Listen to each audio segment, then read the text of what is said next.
उत्पत्ति नामक ग्रंथ अध्याय 4 आदम के पुत्रों का वर्णन। जब आदम अपनी पत्नी हवा के पास गया तब उसने गर्भवती होकर कैन को जन्म दिया और कहा, मैंने यहोवा की सहायता से एक पुरुष पाया है। फिर वह उसके भाई हाबिल को भी जन्मी और हाबिल तो भेड़ बकरियों का चरवाहा बन गया, परंतु कैन भूमि की खेती करने वाला किसान बना। कुछ दिनों के पश्चात कैन यहोवा के पास भूमि की उपज में से कुछ भेंट लाया और हाबिल भी अपनी भेड़ बकरियों के कई एक पहलौठे बच्चे भेंट चढ़ाने ले आया और उनकी चर्बी भेंट चढ़ाई। तब यहोवा ने हाबिल और उसकी भेंट को तो ग्रहण किया, परंतु कैन और उसकी भेंट को उसने ग्रहण न किया। तब कैन अति क्रोधित हुआ और उसके मुंह पर उदासी छा गई। तब यहोवा ने कैन से कहा, तू क्यों क्रोधित हुआ और तेरे मुंह पर उदासी क्यों छा गई है? यदि तू भला करे तो क्या तेरी भेंट ग्रहण न की जाएगी?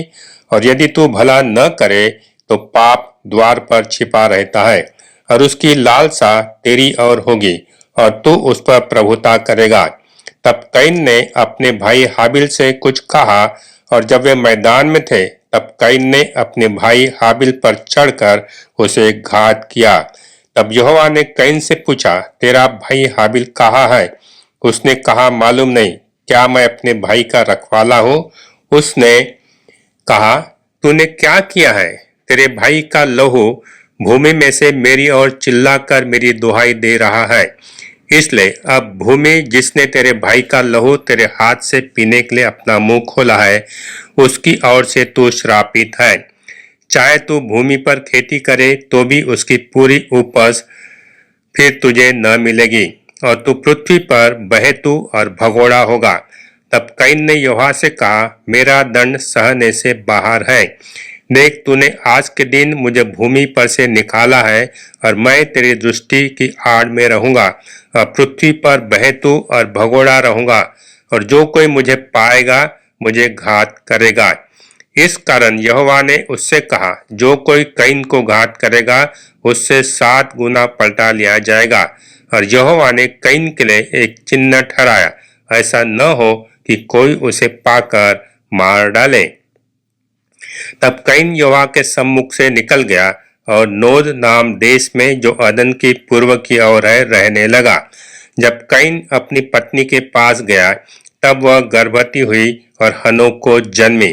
फिर कैन ने एक नगर बसाया और उस नगर का नाम अपने पुत्र के नाम पर हनोक रखा। और हनोक से इराद उत्पन्न हुआ और इराद ने महूयाएल को जन्म दिया और महूयाएल ने मतूशाएल को और मतूशाएल ने लेमेक को जन्म दिया। और लेमेक ने 2 स्त्रियां ब्याह ली, जिनमें से एक का नाम आदा और दूसरी का नाम सिल्ला है। और आदा ने याबाल को जन्म दिया और तंबुओं में रहना और जानवर का पालन इन दोनों रीतियों का उत्पादक हुआ। और उसके भाई का नाम युबाल है, वह वीणा और बांसुरी आदि के बजाने की सारी रीति का उत्पादक हुआ। और सिल्ला ने भी तुबक्लम नाम एक पुत्र को जन्म दिया, वह पीतल और लोहे के सब धार वाले हथियारों का गढ़ने वाला हुआ। और तुबलकम ने की बहन नामा थी। और लेमेक ने अपनी पत्नियों से कहा, हे आदा और हे सिल्ला मेरी सुनो। हे लेमेक की पत्नियों मेरी बात पर कान लगाओ। मैंने एक पुरुष को जो मेरे चोट लगाता था, अर्थात एक जवान को मुझे घायल करता था, घात किया है। जब कैन का पलटा 7 गुना लिया जाएगा तो लेमेक का 77 गुना लिया जाएगा।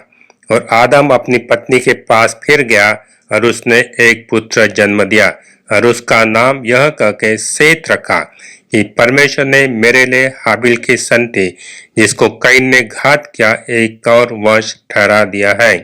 और सेत के भी एक पुत्र उत्पन्न हुआ और उसने उसका नाम एनोश रखा। उसी समय से लोग परमेश्वर से प्रार्थना करने लगे।